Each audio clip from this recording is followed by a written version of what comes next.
Hi guys and welcome back to the channel Deepak Yadav Education. Welcome to the Daily Hindu News and Editorial Analysis of 5th of November 2023. तो guys आज है तारीख 5 नवंबर 2023 और है Sunday. देखेंगे आज के important news and editorial discussion को। लेकिन लेक्चर में आगे बढ़ने से पहले अगर आपको इस लेक्चर का पीडीएफ चाहिए तो क्या करना है, सबसे पहले डाउनलोड करना है टेलीग्राम, देन उसके बाद जाके सर्च बॉक्स में टाइप करना Deepak Yadav education UPSC. As you can see guys आपको ये वाला चैनल मिल जाएगा, इस पर क्लिक करना और जाकर इस चैनल को ज्वाइन कर लेना। ज्वाइन करने से फ़ायदा क्या होगा, यहाँ पर डेली बेसिस पर लेक्चर का पीडीएफ मिल जाता है, डेली करंट अफेयर के वीडियो का पीडीएफ मिल जाता है और डेली बेसिस पे बहुत सारे डिजिटल नोट्स मिल जाते हैं। नाउ बढ़ते हैं आगे बढ़ने से पहले हमेशा की तरह हम लोग अपने लेक्चर को एक मैप के क्वेश्चन के साथ स्टार्ट करेंगे। तो आज आप सभी को मैप में जाकर देखना है दुधवा टाइगर रिजर्व को कहाँ पर है ये एग्जैक्टली लोकेटेड, इसको अच्छे से मैप में देखना है। देन उसके बाद आकर नीचे कमेंट सेक्शन में टाइप करना, जिससे कि आप लोग इसको लंबे समय तक याद रख पाओगे। साथ ही साथ एक क्वेश्चन सॉल्व करेंगे जो कि यूपीएससी प्रीवियस ईयर साल 2017 के प्रीलिम्स में पूछा गया था। डेली बेसिस पे हम लोग यहाँ पर एक प्रीवियस ईयर क्वेश्चन को भी सॉल्व करते हैं। क्वेश्चन क्या बोलता है, क्वालिटी काउंसिल ऑफ इंडिया के रेफरेंस में आपको दो स्टेटमेंट्स दिए गए हैं, बताना है कौन सा स्टेटमेंट सही है। पहला स्टेटमेंट बोलता है कि जो क्वालिटी काउंसिल ऑफ इंडिया नाम की बॉडी है, इसको भारत सरकार साथ ही साथ में इंडियन इंडस्ट्री ने जॉइंटली सेटअप किया है।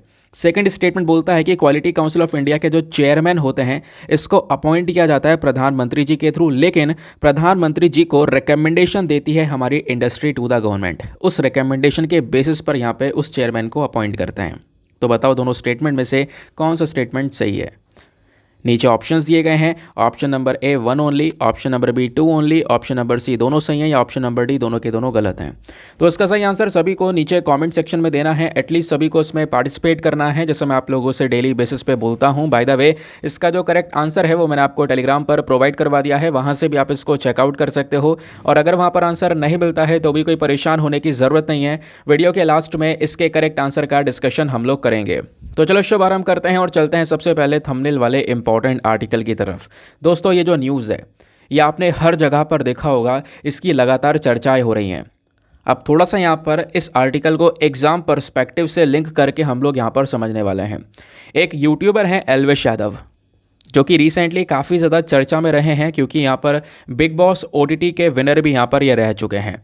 अब दोस्तों होता क्या है कि रिसेंटली एक केस निकल कर आया है जिसमें एल्विश यादव के ऊपर इल्ज़ाम लगा है किस चीज़ का, कि ये जो पार्टीज़ होती हैं, जो रेव पार्टीज़ होती हैं, रेव पार्टीज़ कौन सी होती हैं वो भी आगे मैं आपको बताऊंगा। तो उन पार्टी में स्नेक विनोम यानी कि जो सांप का जहर होता है उसका सप्लाई करते हैं, इस प्रकार का यहाँ पर इल्ज़ाम लगा है, जिसकी वजह से इनको अभी बुक कर लिया गया है। बाकी कुछ रेव पार्टी से लोगों को पकड़ा भी है, 5 लोगों को पकड़ा है, उनको अरेस्ट किया गया है। तो उसके बारे में भी थोड़ा सा मैं आपको यहाँ पर बताने वाला हूँ। साथ ही साथ में हम लोग यहाँ पर यह भी जानेंगे कि किस तरीके से जो सांप का जहर होता है उसका यूज़ करते हैं लोग नशा करने के लिए। मतलब हर चीज़ में इनोवेशन, यहाँ पर भी आप देख पाओगे खतरनाक इनोवेशन। क्या है पूरा मामला, चलो समझते हैं। दोस्तों मैटर यहाँ पर यह होता है कि नोएडा पुलिस ने यहाँ पर एक इन्वेस्टिगेशन किया यूट्यूबर एल्विश यादव के खिलाफ। क्यों? क्योंकि एल्विश यादव के ऊपर इल्ज़ाम लगे कि इन्होंने रेव पार्टीज़ में ये सांप का जो जहर है वो यहाँ पर सप्लाई करते हैं। खैर, यहाँ पे एल्विश यादव ने सारे के सारे चार्जेस को मना कर दिया है कि जितने भी यहाँ पर ये चार्जेस मेरे ऊपर लगाए जा रहे हैं ये सब के सब झूठ हैं और मैं कोऑपरेट करने को तैयार हूँ पुलिस के साथ में। जैसे भी इन्वेस्टिगेशन करना है आप कर सकते हैं, मैं पूरी तरह से कोऑपरेट करूँगा। खैर, अभी इन्वेस्टिगेशन चलेगा, जो सच है वो यहाँ पर सामने कुछ टाइम बाद हमको देखने को मिलेगा। लेकिन दोस्तों केस यहाँ पर यह भी देखने को मिला कि परसों नोएडा पुलिस ने लगभग जो रेव पार्टीज चल रही थी उन रेव पार्टी में से 5 लोगों को अरेस्ट किया। और जो 5 लोगों को अरेस्ट किया है उनके ऊपर इल्ज़ाम यह है कि उन्होंने कहीं ना कहीं यहाँ पर जो स्नेक वेनम है वो यहाँ पे यूज़ किया है और उनके ऊपर ही यहाँ पर कहीं ना कहीं स्नेक वेनम को सप्लाई करने के इल्ज़ाम लगे उन 5 लोगों के ऊपर। तो ये जो 5 लोग अरेस्ट करे गए थे, इनको लेकर एक पूरा ट्रैप बिछाया था। एक एनजीओ है जिसका नाम है पीपल फॉर एनिमल, पीएफए नाम का एनजीओ आपको देखने को मिल जाता है। मेनका गांधी का यहाँ पर ये एनजीओ है, ठीक है। तो इस एनजीओ ने यहाँ पे पूरा का पूरा ट्रैप रचा, ठीक है। ये एनिमल्स के वेलफेयर के लिए काम करता है। तो पूरा ट्रैप यहाँ पर पूरा जाल बिछाया इन 5 लोगों को अरेस्ट करने के लिए कि आखिरकार रेव पार्टीज़ में ये सांप के जहर का सप्लाई कौन कर रहा है। तो इस जाल के अंदर हमें 5 लोग यहाँ पर फंसते हैं दोस्तों। और जो 5 लोग वो फंसते हैं जिनको अरेस्ट किया जाता है उनके पास से 9 सांप मिलते हैं। 9 सांप में कोबरा भी मिलता है, ठीक है, पाइथन भी मिलता है, कुछ और यहाँ पर जहरीले सांप मिलते हैं, ठीक है। जो 2 हेड वाला स्नेक होता है वो भी यहाँ पर इन लोगों के पास से जब्त किया जाता है। तो पुलिस ने यहाँ पे जो इनके ऊपर इन्वेस्टिगेशन किया था इन 5 लोगों के ऊपर, इनके पास से सांप का जहर और साथ ही साथ में काफ़ी सारी और भी चीज़ें जो हैं वो जब्त की हैं। सांप का जहर भी लगभग कितना 20 ml के आसपास जो विनोम है इसको यहाँ पे जब्त किया है, ऐसा ये बताया जा रहा है।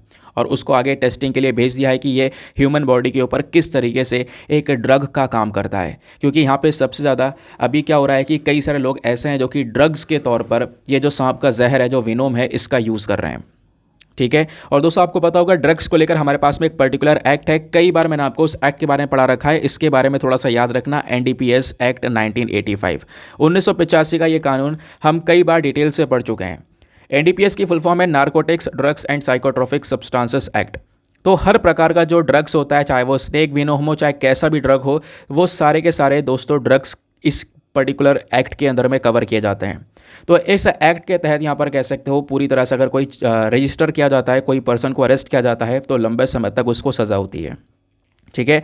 तो ये जो NDPS एक्ट है अभी फिलहाल इस केस में इन्वोक नहीं किया गया है। ठीक है। तो अभी क्योंकि यहाँ पर यही बोला जा रहा है, ठीक है, अभी यहाँ पर जिस स्पॉट पर ड्रग्स मिलने चाहिए थे उस स्पॉट पे ड्रग्स नहीं मिले हैं, कहीं और मिले हैं। तो इस चक्कर में NDPS एक्ट को अभी इन्वोक नहीं किया गया, इसका यूज़ अभी नहीं हो रहा है। फिलहाल मैं आपको बता दूं कि ये जो ड्रग्स वगैरह हैं वो सब इस NDPS एक्ट के तहत में कवर किए जाते हैं। समझ में आ गया।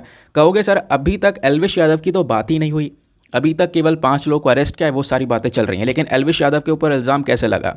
तो दोस्तों जो 5 लोगों को अरेस्ट किया गया था इस पूरे जाल के अंदर में, उन 5 लोगों ने यहाँ पर ये बोला कि रेव पार्टीज़ में जो सांप के जहर का सप्लाई हो रहा है वो सब ऑर्गेनाइज करता है एल्विश यादव। उन 5 लोगों ने यहाँ पर एल्विश यादव का नाम लिया। ठीक है। तब यहाँ पे आप कह सकते हो ये जो ट्रैप जिसने बिछाया था, PFA का एक मेंबर है, गौरव गुप्ता नाम है, तो उन्होंने यहाँ पर पूरा का पूरा जाल बिछाया और उन्होंने यहाँ पर कंप्लेंट में क्लेम किया और प्लस साथ ही साथ में यहाँ पर एल्विश यादव से कांटेक्ट भी किया, इसलिए एक विनोम को लेकर फिर सारी बातचीत हुई है। देन उसके बाद में इनके ऊपर भी ये जो एलिगेशंस है वो यहाँ पर लगाए गए हैं। ठीक है। तो उन 5 लोगों ने नाम दिया जिसकी वजह से यहाँ पर एल्विश यादव भी आज के समय पर ये चर्चा में है। और उसके बाद जैसे मैंने बोला कि उनका कहना यह है कि जितनी भी रिपोर्ट्स हैं ये सब फेक हैं, ये सब गलत दिखाया जा रहा है। मैं कोऑपरेट करूँगा पुलिस के साथ में और जो भी होगा, जो भी इन्वेस्टिगेशन होगा, जिस भी तरीके से वो करना चाहते हैं वो कर सकते हैं। अब सवाल यहाँ पर यह है कि सर अभी आपने बोला था अब रेव पार्टीज़ के बारे में बताओगे। रेव पार्टीज़ दोस्तों होती क्या है, ज़रा इसके बारे में भी थोड़ा सा जानकारी ले लेते हैं। रेव पार्टीज़ में हमारा बहुत ज़्यादा लाउड म्यूज़िक चलता है। वो पार्टीज़ शहरों से बहुत दूर होती हैं। जैसे एक तो नॉर्मल पार्टीज़ चलती हैं, भाई आप रात में 10 बजे तक चला सकते हो, फिर उसके बाद थोड़ा सा डाउन हो जाता है ना। रेव पार्टीज़ बहुत दूर इलाके में होती हैं, सुनसान इलाका, जैसे फार्म हाउस वगैरह हो गया, उस तरीके के इलाके में यहाँ पर रेव पार्टीज़ होती हैं। और उन पार्टी के अंदर में पूरी रात, मतलब कह सकते हो पार्टी स्टार्ट ही 11-12 बजे से होती है, मिडनाइट पार्टी चलती है, सुबह तक वो पार्टीज़ चलती हैं। ठीक है। और बहुत ही ज़्यादा हाई साउंड, यानी कि जो म्यूज़िक वगैरह चलता है हाई वॉल्यूम पर चलता है, हाई डीप बेस वहाँ पर होता है। ये सारी चीज़ें हमको यहाँ पर देखने को मिलती हैं। मॉर्निंग तक लोग यहाँ पे वो पार्टी एंजॉय करते हैं। अलग अलग लोकेशन पर, एक ऐसी लोकेशन जो कि बिल्कुल जहाँ पे आसपास सन्नाटा छाया हो, उस जगह पर इस प्रकार की रेव पार्टीज़ को कंडक्ट किया जाता है। क्योंकि वहाँ पर ड्रग्स का यूज़ है ना, ये सारी चीज़ें भी यहाँ पर हो रही होती हैं। ठीक है। और इंडिया में दोस्तों आपको पता होगा एक सबसे इंपॉर्टेंट इशू या सबसे बड़ी समस्या यही है, ड्रग यूज़ को लेकर। जो रेव पार्टीज़ हैं इनमें ड्रग्स का सबसे ज़्यादा इस्तेमाल हो रहा है, नॉइस बहुत ज़्यादा होती है, सेफ्टी बहुत ज़्यादा, सेफ्टी को लेकर यहाँ पे बहुत सारे कंसर्न्स होते हैं, चिंताएं होती हैं। तो इसको लेकर यहाँ पे सरकार कई बार इन सब चीज़ों के ऊपर बैन भी लगा चुकी है। लेकिन फिर भी यहाँ पर दोस्तों ये जो ट्रेंड है रेव पार्टीज़ का, ये लंबे समय से चल रहा है। 1980 से अभी तक यहाँ पर इस प्रकार की जो पार्टीज़ है वो यहाँ पर चलाई जा रही हैं। अब क्वेश्चन यहाँ पर ये आता है कि आखिरकार चलो हमें ये जो सारे के सारे एस्पेक्ट है वो क्लियर हो चुके हैं, लेकिन मैं आपको थोड़ा सा और बताता हूँ कि किस तरीके से जो ये सांप का जहर है इसका यूज़ किया जाता है एक रिक्रिएशनल ड्रग के तौर पर, इंसान अपने आपको हाई करने के लिए। जैसे ड्रग का कंजम्पशन होता है ना, उसी तरीके से इसका भी कंजम्पशन होता है। तो ये पर्टिकुलर केस क्या था, वो पर्टिकुलर केस मैंने आपको बताया। क्योंकि यहाँ पे पुलिस के अकॉर्डिंग बात करें तो पुलिस ने अभी वो जो 5 लोगों को अरेस्ट किया है ना, उन 5 लोगों के पास से 20 ml के आसपास स्नेक का जहर, जिसमें से 5 कोबरा भी यहाँ पे जब्त करे गए, 1 पाइथन और दो सर वाले यहाँ पर सांप जब्त करे गए, 1 राड स्नेक भी यहाँ पर जब्त किया गया है इन 5 लोगों के पास में से। अब ये स्नेक विनोम होता क्या, जरा ये जान लेते हैं। स्नेक विनोम यानी सांप के जहर को दोस्तों एक ड्रग के तौर पर यूज़ किया जा सकता है। इसकी स्मगलिंग होती है इंटरनेशनल मार्केट में, केवल इंडिया में नहीं दुनिया भर में यहाँ पर इसकी स्मगलिंग हो रही है। इंटरनेशनल मार्केट में सांप के जहर की वैल्यू बहुत ही ज़्यादा है। मैं आपको बता दूं नवंबर 2022 में जो बॉर्डर सिक्योरिटी फोर्स है BSF, ठीक है, इन्होंने वेस्ट बंगाल का जो दक्षिण दिनाजपुर डिस्ट्रिक्ट है वहाँ से लगभग एक जार को जब्त किया। एक जार शीशे का, उसके अंदर लगभग 2 किलोग्राम से भी ज़्यादा सांप का जहर था। और पता है उस सांप के जहर की वैल्यू कितनी थी इंटरनेशनल मार्केट में? 17 करोड़ रुपए। आप इमेजिन करो, 17 करोड़ रुपए के यहाँ पर वो जहर था जो जब्त किया गया था। ये पिछले साल नवंबर की बात है, ज़्यादा पुरानी बात नहीं है। तो ये इस तरीके से यहाँ पर स्मगलिंग वगैरह भी बहुत ज़्यादा चलती है इसकी। सवाल यहाँ पर यह है कि करते क्या है इतना जहर का, मर नहीं जाएंगे इससे? तो दोस्तों यहाँ पे स्नेक विनोम जो है इंडिया में भी लंबे समय से यूज़ किया जा रहा है। इस प्रकार के जो केसेस है वो हमको नज़र आ रहे हैं। 2018 में भी कई सारे केसेस निकल कर आए थे। होता क्या है, स्नेक जैसे कि कोबरा वगैरह हो गया, कोबरा, इंडियन कैरेट, ये सांप बहुत जहरीले होते हैं। इन्हीं का सबसे ज़्यादा यूज़ किया जाता है इस पर्पज़ के लिए। कैसे? इन सांपों से ज़बरदस्ती कटवाया जाता है अपने शरीर पर। जो कंज्यूमर जिसको यहाँ पर ड्रग चाहिए होता है, जो ये सांप का जहर कंज्यूम कर रहा होता है, इन सांपों से कटवाता है अपने आप को। अपने पैरों पर या जीभ पर भी कटवा सकता है इन सांप से। अब क्वेश्चन यहाँ पर यह है, कटवाने के बाद क्या होगा? तो ये जो स्नेक का वेनोम है, ये हमारे ह्यूमन बॉडी को कैसे इम्पैक्ट करता है, ज़रा इसको समझ लेते हैं। एक स्टडी की गई है और स्टडी के अंदर यहाँ पर यह बताया कि जब जब यहाँ पर सांप काटता है ना, ठीक है, जो सांप का जहर बॉडी में जाता है, ब्लड के साथ में मिक्स होता है। मिक्स होने के बाद में थोड़ा सा यहाँ पे जो ये बॉडी है वो हाई हो जाती है, नशे में पहुंच जाती है। थोड़े समय के लिए, कम से कम 1 घंटे के लिए तो ब्लैकआउट हो जाएगा, सब कुछ अंधेरा छा जाएगा। फिर धीरे धीरे यहाँ पर वो जो इंसान है वो जागेगा। फिर उसके बाद में उसके अंदर कह सकते हो जो नशा है वो बरकरार रहेगा काफ़ी सारे टाइम तक या काफ़ी दिनों तक। यहाँ पर वो नशा एज इट इज़ उसके बॉडी में रहने वाला है। सवाल यहाँ पर यह है कि आखिरकार ये जो स्नेक विनोम है ये इतना ज़्यादा हाई कैसे कर देता है एक इंसान को। सबसे पहली चीज़ दोस्तों, यहाँ पे जो सांप का जहर है वो एक लिमिट में लिया जाता है, ठीक है। अब वो लिमिट में लिया जाता है क्योंकि अगर वो लिमिट क्रॉस कर देंगे तो इंसान की डेथ हो जाएगी, और डेथ होती भी है। और बोला यह जाता है कि अगर यहाँ पर सांप का जहर यूज़ करते हैं ना, तो स्नेक विनोम की वजह से एनल्जीसिया होता है। एनल्जीसिया, या फिर कह सकते हो कि एक इंसान जो है दर्द वगैरह महसूस नहीं करता। और स्टडीज़ ने यहाँ पर काफ़ी बार ये बताया है कि जो सांप के जहर में न्यूरोटॉक्सिन पाया जाता है, जो ये जहर पाया जाता है न्यूरोटॉक्सिन, ये न्यूरोटॉक्सिन हमारे दिमाग में एक चीज़ प्रेजेंट होती है, एक रिसेप्टर प्रेजेंट होता है जिसका नाम है निकोटेनिक एसिटिलकोलिन रिसेप्टर। तो इस रिसेप्टर के साथ में जाकर वो न्यूरोटॉक्सिन बाउंड हो जाता है और कहीं ना कहीं हमारे दिमाग के अंदर में सीरोटोनिन रिलीज़ करता है, एक प्लेजर देता है, ठीक है, एक खुशी देता है। यहाँ पर आप ऐसा कह सकते हो, जैसा नशा करते वक्त लोगों को होता ही होगा। तो एक बार यहाँ पे ये जो सांप का जहर है वो ह्यूमन ब्लड में पहुँच गया, तो उसके बाद यहाँ पर वो अलग अलग मेटाबोलाइट्स को भी रिलीज़ करता है, सीरोटोनिन को रिलीज़ करता है, जिसका एक अलग इम्पैक्ट होता है ना, दिमाग काफ़ी ज़्यादा हाई हो जाता है। तो इस तरीके की जो ये चीज़ें हैं वो यहाँ पर ब्लड में जो है हमारी रिलीज़ होती हुई नज़र आती हैं स्नेक के विनोम से, ऐसा यहाँ पर बोला जा रहा है। मैं आपको बताऊँ कि जब मैंने आर्टिकल पढ़ा ना, मैं तो पहली बार सुन रहा था यार कि मतलब ये चीज़ें भी हो रही हैं। और बोला जाता है कि जो ये स्नेक बाइट होती हैं, जो इस सांप से कटवाया जाता है, ये ना जैसे मॉर्फिन, कोकेन जो होता है ना, उसी तरीके से काम करती हैं। और मॉर्फिन, कोकेन जैसी जो ड्रग्स हैं दोस्तों, ये ना लोग यूज़ कर रहे होते हैं। अब आप कह सकते हो वो हमेशा यूज़ कर रहे हैं, वो ड्रग्स बहुत ज़्यादा यूज़ करने के बाद में अब वो धीरे धीरे एक्सट्रीम लेवल पर जा रहे हैं, तो उनको और ज़्यादा चाहिए होता है। तो और ज़्यादा करते करते यहाँ पर वो स्नेक बाइट तक आ जाते हैं। और मामला यहाँ पर स्नेक बाइट पर नहीं रुकता है, और भी कई सारे एनिमल्स हैं जिनका यूज़ किया जाता है यहाँ पर अपने बॉडी को हाई करने के लिए, या कह सकते हो एज आ ड्रग्स के तौर पर यूज़ करने के लिए। क्योंकि दोस्तों यहाँ पर फिर बात ये भी है कि जैसे कोबरा स्नेक का यूज़ होता है, मैंने आपको बोला, अब कोबरा का अगर जहर निकाल देता है, कोबरा सांप की जो मेन ताकत है, जो यहाँ पर मेन ताकत है इसकी, वो उसका जहर ही है, उसका विनोम है। अगर आप कोबरा सांप का जहर सारा का सारा निकाल दोगे तो वो जो सांप है ना, उसकी शरीर के ऊपर जो चमक है, उसकी जो सारी बॉडी की एनर्जी है, वो सब खत्म हो जाएगी, धीरे धीरे वो सांप मर जाएगा। तो कहीं ना कहीं अगर हम लोग वाइल्ड लाइफ पर्सपेक्टिव से देखें तो ये क्राइम भी माना जाता है, ठीक है। तो इस वजह से यहाँ पर इंसान को सीधा जेल डाल दिया जाता है, क्योंकि यहाँ पर ये जो कोबरा सांप है, इसका जो जहर है, वो जहर इसका पूरा जीवन है, कह सकते हो। ये जो खाना खाएगा उसको पचाने का काम भी वो जहर करेगा। उस जहर के बिना यहाँ पे कोबरा सांप कुछ भी नहीं है, ठीक है। ऐसे यहाँ पे कुछ और सांपों के साथ में भी होता है, उनके लिए जहर उनका इंपॉर्टेंट है। उनके जो बॉडी ग्रो कर रही है वो यहाँ पर उसी विनोम की वजह से ग्रो कर रही है, ठीक है। तो ये बात दोस्तों यहाँ पे बोली जा रही है। फिलहाल इन्वेस्टिगेशन चल रहा है, देखते हैं यहाँ पर क्या मैटर निकल कर आता है। जो भी होगा वो सब आने वाले समय पर न्यूज़ में बहुत तेज़ी से कवर होगा, जिस तरीके से आज कवर हो रहा है। यहाँ पे आप देख पाओगे द हिंदू ने कल भी यहाँ पे न्यूज़ आर्टिकल्स कवर किए थे, और आज भी यहाँ पर इस टॉपिक को लेकर बहुत सारे न्यूज़ आर्टिकल्स आपको देखने को मिल जाते हैं, ठीक है। चलिए आगे आता हूँ उसके बाद में नेक्स्ट आर्टिकल पर। अगला आर्टिकल एग्ज़ाम के लिए इंपॉर्टेंट होने वाला है, थोड़ा सा यूनिक है, हमने ज़्यादा कभी इसका डिस्कशन किया नहीं है, लेकिन आज करेंगे।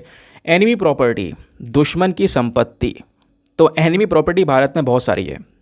अब दोस्तों क्या है, उसी में से एक प्रॉपर्टी है जिसका नाम है बटलर पैलेस। ये बटलर पैलेस आप देख सक रहे होंगे। 3 मंजिला यहाँ पर ये पूरा का पूरा पैलेस है लखनऊ के अंदर में। अभी इसका जो रिस्टोरेशन है वो चल रहा है, क्योंकि काफ़ी पुराना है तो टूट फूट हो चुकी है, तो उसको वापस से रिस्टोर किया जा रहा है। आने वाले 6 महीने में इसको पूरा तैयार कर दिया जाएगा। और तैयार करने के बाद में दोस्तों इस पैलेस को लेकर एक नो ऑब्जेक्शन सर्टिफिकेट मिल चुका है। किससे मिला है? कस्टोडियन ऑफ एनिमी प्रॉपर्टी से। सब कुछ बताऊंगा, परेशान ना होना। अभी दोस्तों यहाँ पर ये जो डिपार्टमेंट है, इन्होंने यहाँ पे नो ऑब्जेक्शन सर्टिफिकेट दे दिया, जिसके बेसिस पर इसको रिस्टोर किया जा रहा है। 6 महीने में रिस्टोर हो जाएगा और फिर ये टूरिस्ट हेवन कहलाएगा। यहाँ पे बहुत सारे जो टूरिस्ट हैं जो घूमने आते हैं वो घूमने जाया करेंगे। वहाँ पे पैसा खर्च होगा, ऑब्वियस सी बात है। उस पर्टिकुलर एरिया के जो इकॉनमी है वो ज़्यादा डेवलप होती हुई नजर आएगी। तो ये बटलर पैलेस को लेकर ये सारी बातें दोस्तों यहाँ पर मेंशन की जा रही हैं। जो लोकल पीपल हैं आसपास, उनका मानना यह है कि जो ये घर बनाया गया था, ये जो 3 मंजिला पैलेस बनाया गया था, ये लगभग 100 साल पुराना है। इसमें राजस्थानी और इंडो मुगल स्टाइल्स, इन दोनों ही स्टाइल्स का यहाँ पर दोस्तों यूज़ किया गया है। लेकिन फिलहाल तो ये एक एनिमी प्रॉपर्टी है, ये आपने ध्यान में रखना है। एक दुश्मन की संपत्ति है। अब ये दुश्मन संपत्ति क्या होती है दोस्तों, मैं आपको इसके बारे में बताता हूँ, क्योंकि पूरे आर्टिकल में कुछ भी खास इंपॉर्टेंट नहीं है। एक पूरे आर्टिकल में जो एक सबसे इंपॉर्टेंट पॉइंट निकल कर आता है वो है एनिमी प्रॉपर्टी। क्या होती है एनिमी प्रॉपर्टी, भारत में कितनी एनिमी प्रॉपर्टीज़ है, कैसे बनाई जाती है एनिमी प्रॉपर्टी, कौन इनको कंट्रोल करता है, ये बेसिक चीज़ें हैं। अगर क्वेश्चन बना तो एग्जाम में वहीं से बनेगा, यही यहाँ पे आपने प्रिपेयर करना होगा। इसी तरीके से आपने सारे के सारे अपने नोट्स तैयार करने होंगे। ठीक है, आओ समझते हैं एनिमी प्रॉपर्टी के बारे में। दोस्तों एनिमी प्रॉपर्टी या दुश्मन की संपत्ति वो संपत्ति होती है जो कि कुछ लोगों के थ्रू इंडिया में छोड़कर जा चुके हैं वो लोग। कौन से लोग? मान लो कुछ लोग थे जो भारत में पहले रह रहे थे, क्योंकि भारत का जो बंटवारा हुआ 1947 में, इंडिया पाकिस्तान अलग हुए। ठीक है, उससे पहले इंडिया पाकिस्तान एक ही तो हुआ करते थे। तो बंटवारे के बाद में सपोज़ यहाँ पे काफ़ी सारे लोग ऐसे हों जो जिनकी प्रॉपर्टीज़ भारत में हो। ठीक है, अब वो छोड़ के यहाँ पर पाकिस्तान चले गए। समझ गए इस बात को? तो ऐसे लोग जो कि इंडिया में उनकी प्रॉपर्टी थी, लेकिन वो उस प्रॉपर्टी को छोड़ छाड़ के जाके पाकिस्तान की नागरिकता ले लिए या फिर चाइना चले गए। ठीक है, ये तो आप देख पाओगे, जब देश का बंटवारा हुआ तो पाकिस्तान चले गए, या फिर 1962 का 1962 का जो वॉर हुआ था उसके बाद वो चाइना चले गए, लेकिन उनकी प्रॉपर्टीज़ भारत में हैं अभी भी, तो वो एनिमी प्रॉपर्टी कहलाती है। और इन एनिमी प्रॉपर्टी को कंट्रोल कौन करता है दोस्तों? इनको कंट्रोल करने के लिए एक बॉडी बनाई गई है जिसका नाम है custodian of enemy property of India, CEPI। इस बॉडी को बनाया गया है एनिमी प्रॉपर्टी एक्ट 1968 के तहत। हाँ बिल्कुल, 1968 का एक प्रॉपर कानून है हमारे पास में एनिमी प्रॉपर्टी को लेकर। उसी कानून के तहत यहाँ पर ये बॉडी बनाई गई और ये बॉडी एनिमी प्रॉपर्टीज़ को कंट्रोल करने का काम करती है दोस्तों। 2017 में दोस्तों क्या होता है, इस वाले एक्ट के अंदर में अमेंडमेंट किया जाता है, एक संशोधन किया जाता है 1968 वाले कानून में। ठीक है, और अमेंडमेंट करने के बाद में नाम बदल जाता है, इस लॉ का नाम हो जाता है enemy property amendment and validation act 2017।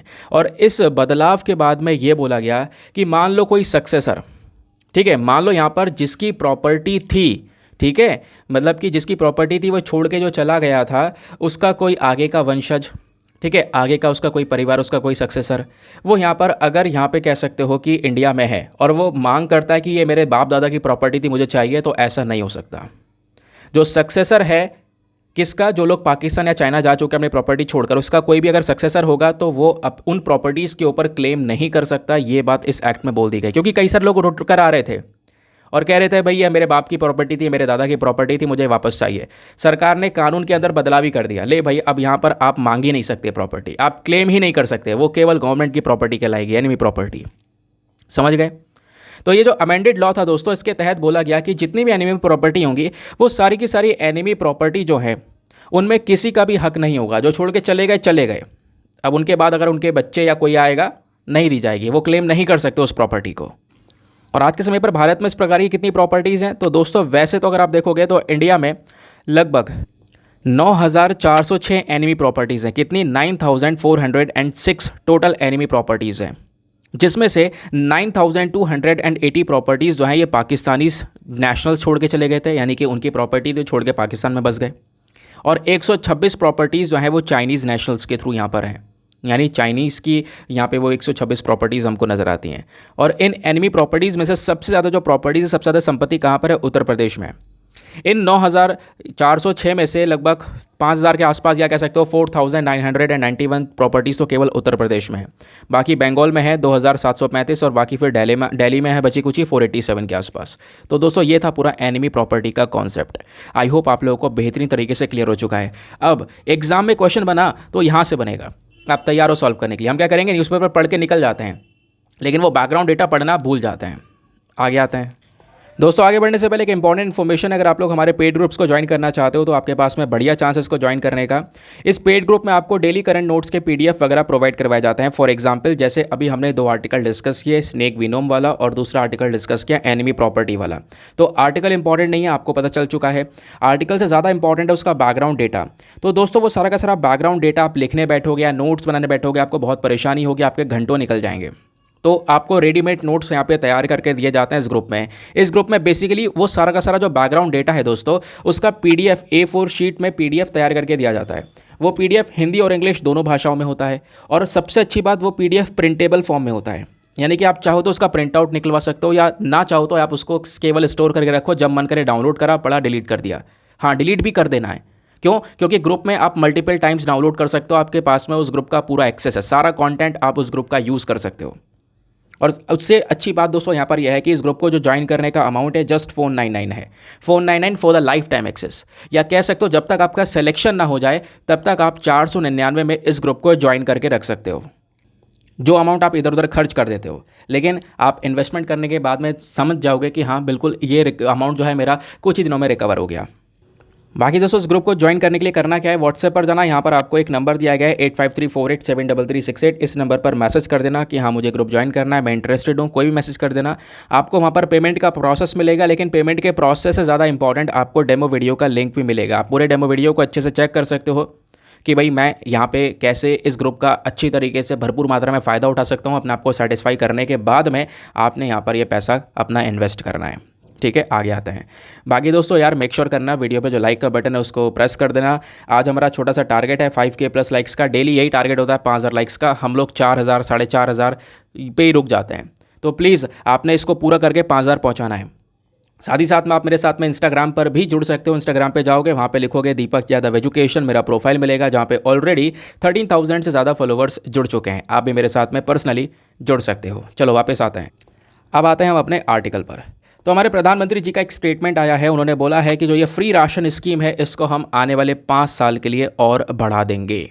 अब ये क्या है मुद्दा, मैं आपको समझाता हूँ। दोस्तों 2020 में या 2019 के अंत में कोविड फैलना स्टार्ट हुआ। हम सबको 2020 में पता चला कि भैया कोविड-19 आ चुका है, पूरी तरह से दुनिया में धीरे धीरे फैल रहा है।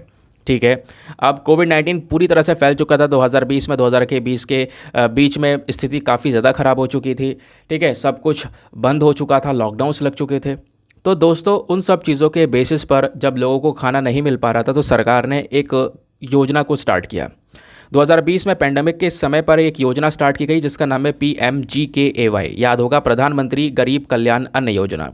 इस योजना को इंट्रोड्यूस किया गया। इस योजना का मेन मकसद ये था कि भाई यहाँ पर जैसे लोगों को राशन में जो गेहूँ चावल मिल रहा है ना, उसमें 5 किलो एक्स्ट्रा दिया जाएगा सरकार की साइड से। आपको उसका इतना ज़्यादा अमाउंट पे करने की ज़रूरत नहीं है। ठीक है, तो फ्री फूड ग्रेन्स दी जा रहे थे हर महीने। यहाँ पर 5 किलो एक्स्ट्रा मिल रहा था। आपको राशन तो मिल रहा है नॉर्मल, उसमें 5 किलो एक्स्ट्रा दिया जा रहा था सरकार की साइड से। तो ये जो स्कीम है जब खत्म होने पे आई तो धीरे धीरे इसको बढ़ाते चले गए। आप इमेजिन करो 2020 से 2023 आ गया। जब ये स्कीम खत्म होती है फिर से बढ़ा देते हैं, खत्म होती है फिर से बढ़ा देते हैं। तो यहाँ पर इसको लगातार एक्सटेंड करते हुए नजर आए और अभी फिर से इसको एक्सटेंड कर दिया गया था 2023 के दिसंबर तक। बट PM मोदी ने यहाँ पर आकर स्टेटमेंट दिया और उन्होंने बोला है कि देखो हम इस स्कीम को आगे और एक्सटेंड कर देंगे। ठीक है, आने वाले समय में 5 साल के लिए, यानी आने वाले 5 साल के लिए यहाँ पर इस प्रधानमंत्री गरीब कल्याण अन्न योजना को एक्सटेंड कर दिया जाएगा। फ्री में आपको जो राशन मिल रहे थे वो राशन एज इट इज़ मिलते रहेंगे आने वाले 5 ईयर्स के लिए। ये बात यहाँ पर PM मोदी जी की साइड से मेंशन की गई है। उन्होंने यहाँ पर ये बोला भी है, साथ ही साथ में एक स्टेटमेंट भी यहाँ पर ये दिया है कि सरकार ने जो काम किया है ना, इस काम में लगभग 13.5 करोड़, कितने 13.5 करोड़ जो लोग हैं उनको गरीबी से बाहर निकाला है। पूरे देश में उनको थोड़ा सा और सशक्त बनाया गया है इस गवर्नमेंट के अंडर में। ये बात भी PM की साइड से मेंशन की गई है। लेकिन दोस्तों हमेशा की तरह ये हमारा केवल आर्टिकल है और आर्टिकल इंपॉर्टेंट नहीं होता है। ये केवल आपने पढ़ना है कि भाई चल क्या रहा है, न्यूज़ क्या चल रही है। लेकिन एग्जाम में क्या कोई क्वेश्चन यहाँ से बनेगा? नहीं बनेगा। कहाँ से बनेगा? प्रधानमंत्री गरीब कल्याण अन्न योजना के बारे में कुछ बेसिक चीज़ें आपने ज़रूर से पता होना चाहिए, वहाँ से अगर क्वेश्चन बन सकता है, क्योंकि GS paper number 2 government policies and interventions का टॉपिक आपके सिलेबस में है। ठीक है, चलिए आगे आते हैं। तो प्रधानमंत्री गरीब कल्याण अन्न योजना लाई गई थी 2020 में कोविड-19 के तौर पर, ताकि यहाँ पर जो गरीबी है या फिर कह सकते हो भूखमरी है उससे लड़ा जा सके। सबसे इम्पॉर्टेंट पॉइंट, कौन सा मंत्रालय यहाँ पर इस योजना को चलाता है? तो वह है मिनिस्ट्री ऑफ फाइनेंस। तो मिनिस्ट्री ऑफ फाइनेंस यहाँ पर इसकी नोडल मिनिस्ट्री है, ध्यान रखना। ठीक है, आगे आते हैं। अब दोस्तों जैसे मैंने बोला 2020 में इसको स्टार्ट किया गया, पहले अप्रैल मई जून चला, फिर उसके बाद थोड़े समय रुका, फिर उसके बाद फिर इसको एक्सटेंड कर दिया गया, फिर एक्सटेंड कर दिया गया, और 2023 तक यहाँ पर यह योजना इस तरीके से चल रही है। और बोला जा रहा है कि आने वाले 5 सालों के लिए हम इस योजना को आगे कंटिन्यू कर देंगे। इस स्कीम के तहत फ़ायदा क्या है? इस स्कीम का मेन मकसद यहाँ पर यह है कि भैया जो भी लोग कवर हुए हुए हैं नेशनल फूड सिक्योरिटी एक्ट 2013 के अंडर में, उनको एडिशनल 5 किलोग्राम गेहूं चावल दिया जाएगा। ठीक है, उनको जो मेन राशन मिल रहा है 5 किलोग्राम का वो ठीक है, लेकिन एक्स्ट्रा 5 किलोग्राम यहाँ पर प्रोवाइड उनको किया जाएगा ऊपर से। ठीक है, जो कि बिल्कुल फ्री ऑफ कॉस्ट होगा। तो ये है हमारा प्रधानमंत्री गरीब कल्याण अन्न योजना। अब दोस्तों यहाँ पर इसके तहत बीच बीच में 2020 में जब कोविड-19 ज़्यादा था तो कुछ चीज़ें ऐड कर दी गई, दालें ऐड कर दी गई थी, चना तेल की ऐसी कुछ चीज़ें भी यहाँ पर ऐड की गई थी। ठीक है, फिर बाद में जब चीज़ें नॉर्मलाइज हो गई तो इन चीज़ों को हटा दिया गया। सवाल यहाँ पर यह है कि हाँ बिल्कुल इस योजना का दोस्तों फ़ायदा बहुत हुआ। कई सारे लोग ऐसे थे जिनकी नौकरियाँ चली जा चुकी थी। ठीक है, उनके पास में कुछ अर्निंग का सोर्स नहीं था कि भाई कैसे यहाँ पर खाना चलेगा, तो उनको काफ़ी ज़्यादा हेल्प हुई है। बाकी चैलेंजेस की बात करेंगे तो इसके नुकसान क्या थे? नुकसान नहीं, इसमें चुनौतियाँ क्या थी?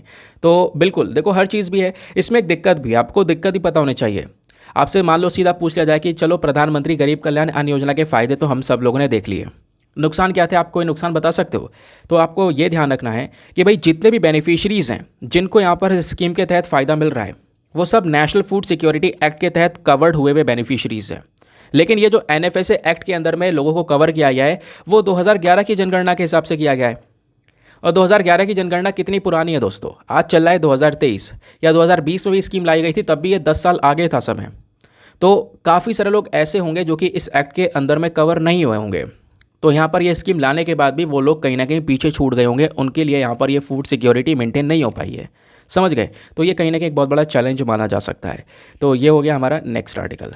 आते हैं अगले आर्टिकल पर। अगला आर्टिकल हमारा मंकी पॉक्स वायरस को लेकर है, क्योंकि आपको पता है संडे है तो संडे में हमारा साइंस एंड टेक का पेज आता है। साइंस एंड टेक के पेज पास कुछ भी खास इंपॉर्टेंट नहीं है, लेकिन बगल में एक छोटा सा आर्टिकल ज़रूर है जहाँ पर मंकी पॉक्स वायरस के बारे में दोस्तों बात की गई है।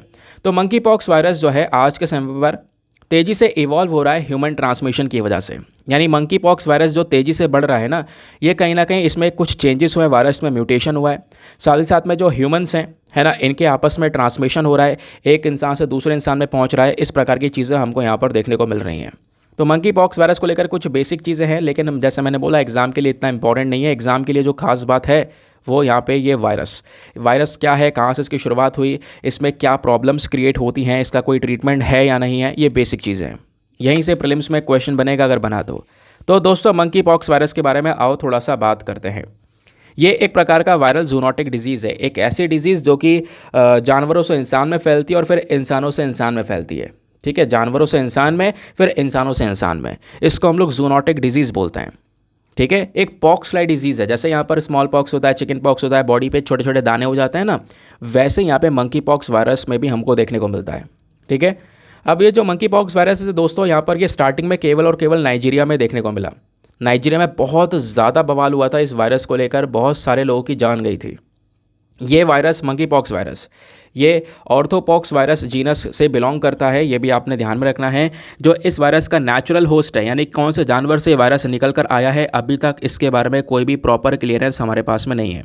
बस खाली बोला यह जाता है कि जो मंकी पॉक्स वायरस है इसका जो मेन सोर्स है वो है मंकीज़, बंदर या बंदर से संबंधित ऐसे यहाँ पर एप की प्रजातियाँ नज़र आती हैं, तो उनमें से यहाँ पर देखने को मिलता है। या रोडेंट्स में हमारा चूहा, जो उसके बाद कह सकते हो गिलहरी हो गई, है ना, इस प्रकार के जो यहाँ पर एनिमल्स हैं, रैबिट्स हैं, इनमें भी यहाँ पर ये देखने को मिल सकता है। बट प्रॉपर कौन से जानवर से ये उत्पन्न हुआ है इसके बारे में अभी भी हमारे पास में कोई प्रॉपर क्लियरेंस है नहीं दोस्तों।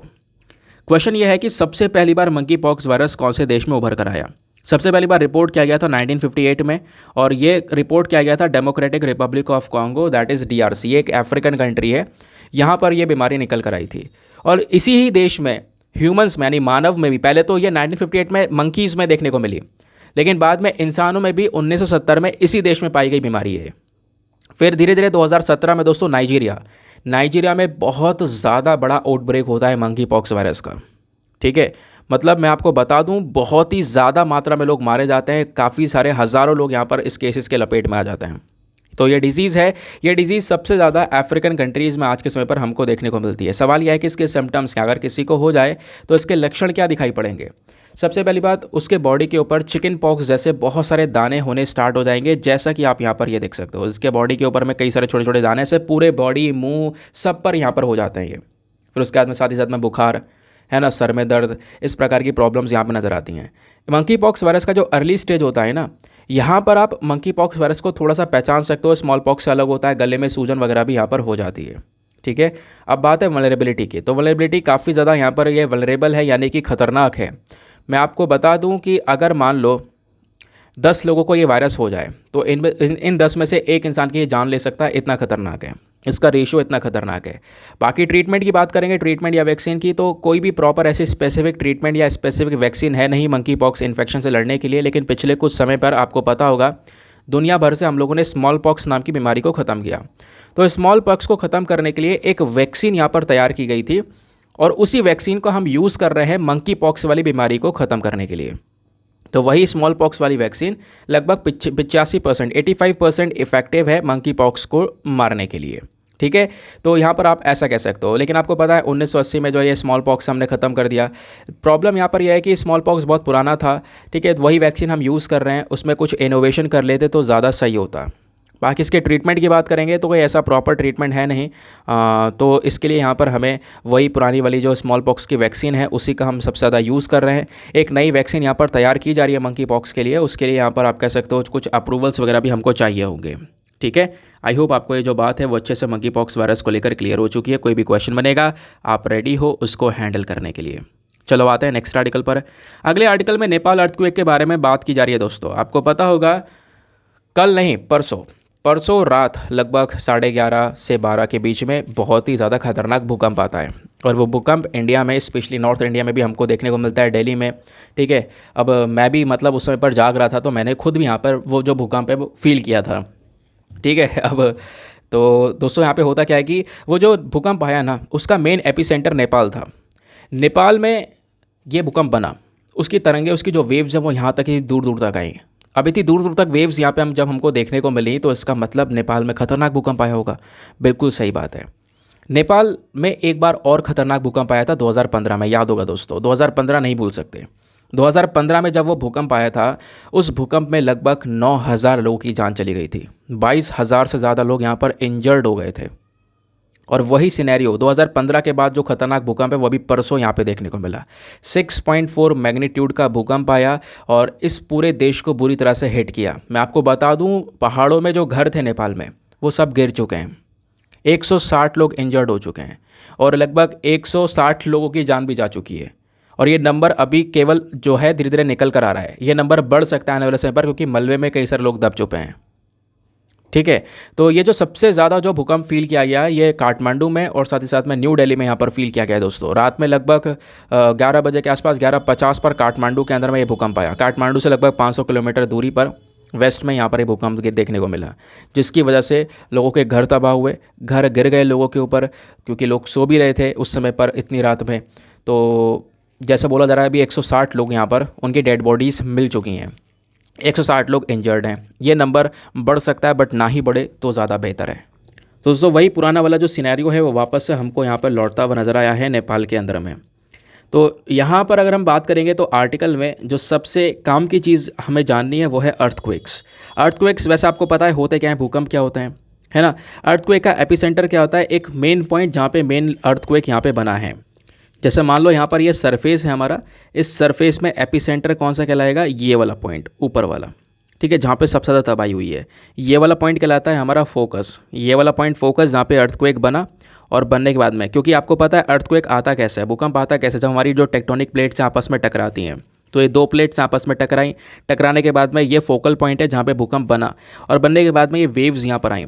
और जिस एरिया में यहाँ पे भूकंप बना है दोस्तों, उसी के सिधाई में ऊपर सरफेस पर जो है ये एपिसेंटर कहलाता है। यहीं पर सबसे ज़्यादा तबाही होती है, ठीक है। और ये जो वेव्स हैं, फिर वो वेव्स आपको इस तरीके से जाती हुई नज़र आती हैं और वेव्स धीरे धीरे यहाँ पे कम होती हुई चली जाती हैं। तो इस एरिया में भूकंप कम महसूस होगा, लेकिन इस एरिया में थोड़ा सा ज़्यादा होगा जहाँ पे ये फोकस रहेगा।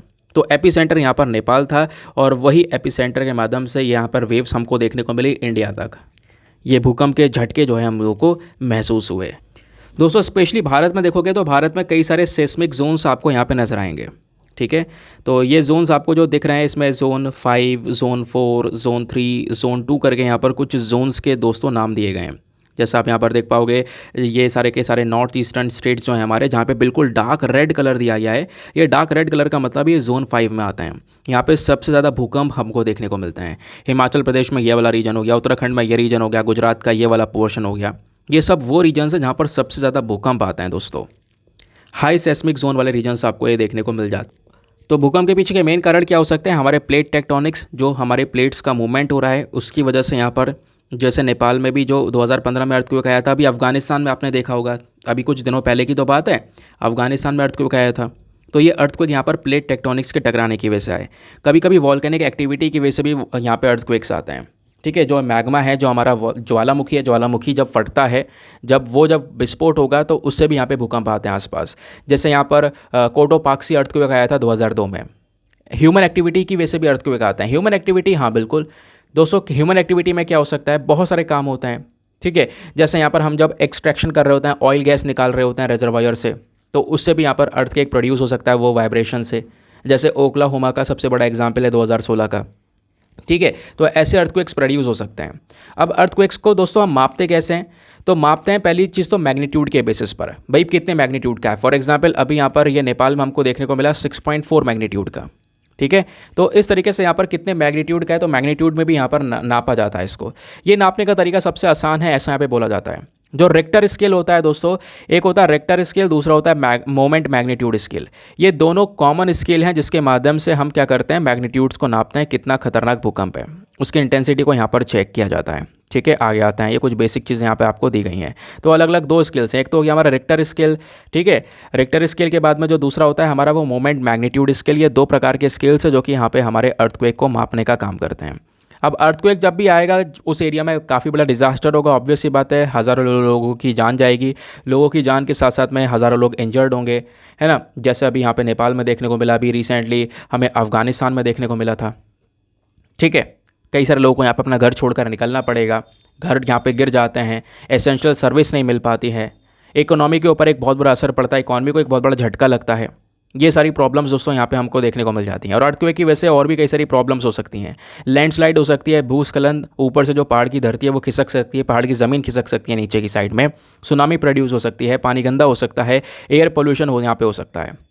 अर्थक्वेक की वजह से जो वाटर पाइप्स हैं दोस्तों, वाटर पाइप टूट जाते हैं, कभी कभी सीवेज सिस्टम टूट जाता है और उससे यहाँ पर जो ड्रिंकिंग वाटर है, पीने का पानी है, वो यहाँ पे गंद हो जाता है, उसमें सारी की सारी गंद पहुँच जाती है। तो ठीक है, इससे कई सारी बीमारियां फैल सकती हैं। ये सारे के सारे यहाँ पर इम्पैक्ट पड़ सकता है अर्थक्वेक के माध्यम से, ये आपको देखने को मिल जाता है। बाकी इंडिया में कौन कौन से रीजन्स हैं जहाँ पर सबसे ज़्यादा अर्थक्वेक देखने को मिलते हैं वो मैंने आपको बता दिया। वो रीजन्स आपको रेड कलर और बाकी सारे कलर से मार्क करके हमारे इंडिया के मैप में दिखाया गया है, ठीक है। आगे आते हैं उसके बाद में नेक्स्ट आर्टिकल पर।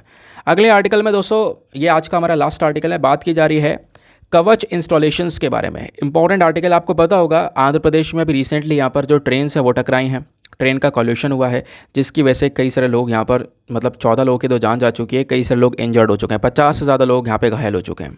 और उससे पहले हम लोगों ने इस प्रकार का उड़ीसा के पास में एक एक्सीडेंट देखा था। तो ट्रेन के टकराने की वजह से कई सारी दुर्घटनाएं हो रही हैं। तो ट्रेन को टकराने से रोकने के लिए, बचाने के लिए हमने कवच सिस्टम को बनाया था, आपको पता होगा। तो कवच सिस्टम बेसिकली अभी नया नया है, अभी काम चल रहा है इसके ऊपर, ठीक है। अभी सभी जगह पर इसको डिप्लॉय नहीं किया गया है, लेकिन कुछ सालों में यहाँ पर सभी रेलवे लाइंस में कवच सिस्टम बैठा दिया जाएगा। इस कवच सिस्टम को बैठाने से हमारी जो ट्रेन से आसपास वाली, आमने सामने वाली, वो अलर्ट रहेंगी, और अलर्ट रहने की वजह से जो ट्रेन का टकराना, जो कॉलिजन होता है, उस कॉलिजन को हम रोक सकेंगे, ठीक है। तो अभी यहाँ पर स्थिति कवच सिस्टम की ज़्यादा बढ़िया नहीं है। ज़्यादा बढ़िया का मतलब ज़्यादा जगह पर इसको इंस्टॉल नहीं किया गया है, जिसकी वजह से कई सारी जगह पर अटैक्स हो रहे हैं। तो अब हमारे पास सिस्टम आ चुका है, तो उसके इंस्टॉलेशन को जल्द से जल्द बढ़ाना होगा, ये हमारा मेन कार्य होना चाहिए, ठीक है। तो कवच सिस्टम जो है ये ऑटोमेटिक ट्रेन प्रोटेक्शन सिस्टम भी कहलाता है। ये बेसिकली दो ट्रेन्स को आपस में टकराने से रोक सकता है। कवच सिस्टम का अनाउंसमेंट दोस्तों 2022 के यूनियन बजट में कर दिया गया था हमारे आत्मनिर्भर भारत प्रोग्राम के तहत, जहां पर हमारा मेन पर्पस स्टार्टिंग में यह है कि हम 2000 किलोमीटर के रेल नेटवर्क पर पहले ही सिस्टम बिछाएंगे, फिर धीरे धीरे सभी रेलवे लाइन पर यह सिस्टम बिछाया जाएगा। तो कवच क्या है दोस्तों? ये भारत का खुद का बनाया हुआ ऑटोमेटिक प्रोटेक्शन सिस्टम है, जिसको 2012 से ही बनाया जा रहा था, तैयार किया जा रहा था। ठीक है। और इसको एक नाम के तहत तैयार किया गया, टीसीएस के अंडर में तैयार किया गया। टीसीएस क्या है? यह ट्रेन कोलिजन अवॉइडेंस सिस्टम। तो इस सिस्टम के अंडर में ये पूरा का पूरा कवच सिस्टम को रेडी किया गया, बाद में इसको नाम कवच दे दिया गया। ठीक है। तो इस टीसीएस में क्या क्या होता है? एक इलेक्ट्रॉनिक डिवाइस होता है। इलेक्ट्रॉनिक डिवाइस के सेट के साथ साथ यहाँ पर रेडियो फ्रीक्वेंसी आइडेंटिफिकेशन डिवाइस होते हैं, आरएफआईडी डिवाइसेस कह सकते हो इसको, हम लोग अपनी ट्रेन में इंस्टॉल करते हैं। ठीक है। और ट्रेन के साथ साथ यहाँ पर कह सकते हो सिग्नलिंग सिस्टम में, और जो ट्रैक होती है, पटरियाँ होती हैं, उन सब में इंस्टॉल करते हैं। इन सब में यहाँ पर दोस्तों ये सारे के सारे जो डिवाइसेस हैं वो इंस्टॉल किए जाते हैं, और इन डिवाइसेस को आपस में एक दूसरे के साथ में कनेक्ट कर दिया जाता है। ठीक है। एक दूसरे के साथ में कनेक्ट कर दिया जाता है अल्ट्रा हाई रेडियो फ्रीक्वेंसीज़ के माध्यम से, ताकि जो ट्रेन के ब्रेक्स हैं उनके ऊपर में यहाँ पर कंट्रोल किया जा सके, ड्राइवर को अलर्ट दिया जा सके। ठीक है। तो इसके माध्यम से कि हाँ भाई इतनी दूरी पर ट्रेन है, और उसके माध्यम से यहाँ पर जो ऑटोमेटिक ब्रेक सिस्टम है वो भी यहाँ पर यूज़ किया गया है कि आपस में सामने ट्रेन आ रही है तो अपने आप स्पीड कम हो जाएगी, और स्पीड धीरे धीरे कम होते होते वो ट्रेन जो है सामने रुक जाएगी, वो टकराएगी नहीं। तो ये जो टीसीएस और कवच सिस्टम है दोस्तों, इसमें कुछ और इंपॉर्टेंट की एलिमेंट्स आपको देखने को मिल जाते हैं, जैसे हमने यूरोप से थोड़ी बहुत सीख ली है। ठीक है। यूरोप के अंदर में ऑलरेडी इस प्रकार का ट्रेन प्रोटेक्शन सिस्टम है, वार्निंग सिस्टम है, तो वहीं से हमने थोड़ा सीखते हुए जो है अपना खुद का ये सिस्टम हम लोगों ने तैयार किया। इसमें जो यूरोपियन ट्रेन कंट्रोल सिस्टम है उसके जो हाईटेक फीचर्स है वो भी दोस्तों यहाँ पे यूज़ करे गए हैं।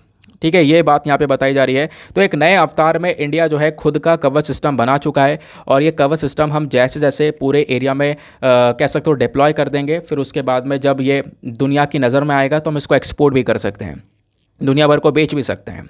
अभी तो यूरोपियन वाला जो सिस्टम है वो दुनिया भर में बिकता है, वो लेकिन बहुत महंगा है, वो भी ट्रेन को टकराने से रोकता है, लेकिन वो बहुत महंगा है। और इंडिया वाला जो सिस्टम है बहुत चीपर है, बहुत सस्ता है। तो यूरोपियन सिस्टम का एक ऑल्टरनेटिव है जिसका हम यूज़ कर सकते हैं इन ट्रेन के कॉलिजन्स को रोकने के लिए। समझ गए? आगे आते हैं। अब क्वेश्चन यहाँ पर यह है कि इस कवच सिस्टम का इंपॉर्टेंस क्या होगा? सबसे पहली चीज़ सेफ्टी। भाई कवच सिस्टम हमारे रेल ट्रेन जो ट्रेन के एक्सीडेंट्स हैं उनको होने से रोकेगा, और जैसे ये सिस्टम एक्टिवेट हो जाएगा सभी ट्रेन्स अगर 5 किलोमीटर के रेंज में आएंगी तो यहाँ पर उनको एक प्रोटेक्शन प्रोवाइड करवाई जाएगी ताकि एक्सीडेंट से रोका जा सके। और आज के समय पर जो लोको पायलट्स हैं, असिस्टेंट लोको पायलट्स हैं, उनको यहाँ पर कहीं ना कहीं कुछ सिग्नल्स और कुछ जो कह सकते हो साइंस हैं उनको देखते हुए चलना पड़ता है। उनको भी एक सपोर्ट यहाँ पर मिल जाएगा जब ये ऑटोमेटिक सिस्टम का यहाँ पे यूज़ किया जाएगा, तो इससे सेफ्टी बढ़ेगी। लेकिन साथ ही साथ में दूसरा चीज़ दोस्तों यहाँ पर कॉस्ट बहुत ज़्यादा लगने वाली है। अगर आपको ट्रेन की पटरी पर 1 किलोमीटर पर ये कवच सिस्टम बिछाना है, ठीक है, तो लगभग 50 लाख रुपए पर किलोमीटर का कॉस्ट लगने वाला है। यानी पूरे दुनिया में अगर आप देखोगे तो उनके कंपैरिजन में फिर भी कम है। दुनिया भर में जो ये यूज़ किया जा रहा है उसमें करोड़ों रुपया लग रहा है। ठीक है। तो 50 लाख रुपीज़ का यहाँ पर स्पेशली 1 किलोमीटर तक का कवच सिस्टम तैयार हो पाएगा। ठीक है। आगे बात करते हैं। तो इसी प्रकार के जो इनिशिएटिव हैं वो रेलवेज़ ने कई सारे पहले भी उठाए हैं, बट ये कवच सिस्टम सबसे ज़्यादा चर्चा में है। कवच सिस्टम से हम अपने ट्रेन की प्रोटेक्शंस को प्रोवाइड करवा सकते हैं।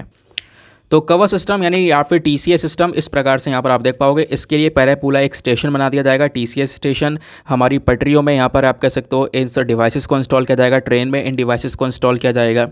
ठीक है। जो हमारा जीपीएस सिस्टम है उसका यहाँ पे यूज़ करने वाले हैं। जो रेडियो कम्युनिकेशंस हैं उनसे सारी गाड़ियाँ कनेक्ट होने वाली हैं। समझ गए? जो कि एक दूसरे को आमने सामने से अलर्ट रखेंगी। ठीक है। और बिल्कुल प्रॉपर अलर्ट में रखा जाएगा, और उस अलर्ट से यहाँ पर जो एक्सीडेंट्स हैं वो यहाँ पर रोके जा सकेंगे, बचाए जा सकेंगे। ऑटोमेटिक ब्रेक सिस्टम का यूज़ किया जाएगा। जब से सामने आमने सामने ट्रेन आ रही होगी तो बेसिकली यहाँ पर ऑटोमेटिक सिस्टम एक्टिवेट होगा, जिससे यहाँ पर ट्रेन की स्पीड हल्की हो जाएगी और कम होते होते धीरे धीरे रुक जाएगी, आपस में टकराने से बच जाएगी। लेकिन उसके लिए हमें यहाँ पे पटरियों पर भी सिस्टम बिछाना पड़ेगा और ट्रेन के अंदर भी इसको कनेक्ट करना पड़ेगा।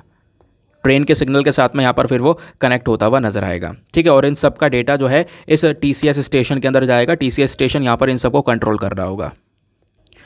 तो दोस्तों ये था हमारा पूरा का पूरा डिस्कशन। आई होप आपको मज़ा आया होगा, बहुत सारी जानकारी आपको मिली होगी आज के इस लेक्चर से। ठीक है। आज का लेक्चर में ज़्यादा कम आर्टिकल्स हैं तो इस वजह से यहाँ पर हमारा लेक्चर शॉर्ट चलता है, बट फिर भी यहाँ पर सारे इंपॉर्टेंट एस्पेक्ट्स को मैं कवर करने की कोशिश करता हूँ। नाउ आते हैं प्रीलिम्स वाले क्वेश्चन पर 2017 का क्वेश्चन था कि भाई क्वालिटी काउंसिल ऑफ इंडिया को लेकर दो स्टेटमेंट्स है, बताओ दोनों में से कौन सा सही है। तो इसका सही उत्तर है C, both 1 and 2 is the correct answer. तो क्वालिटी काउंसिल ऑफ इंडिया का जो सेटअप है वो यहाँ पर गवर्नमेंट ऑफ इंडिया और इंडियन इंडस्ट्री दोनों ने साथ में मिलकर किया था। बाकी इसके चेयरमैन को हमारे प्रधानमंत्री ही अपॉइंट करते हैं इंडस्ट्री के रिकमेंडेशन के बेसिस पर। तो दोनों स्टेटमेंट्स हमारे सही हैं। ना दोस्तों, इसी के साथ में करते हैं हम लोग अपने लेक्चर को समाप्त और मिलते हैं आप लोगों से अगले वीडियो में। आज के लिए bye bye, have a nice day, thank you and जय हिंद।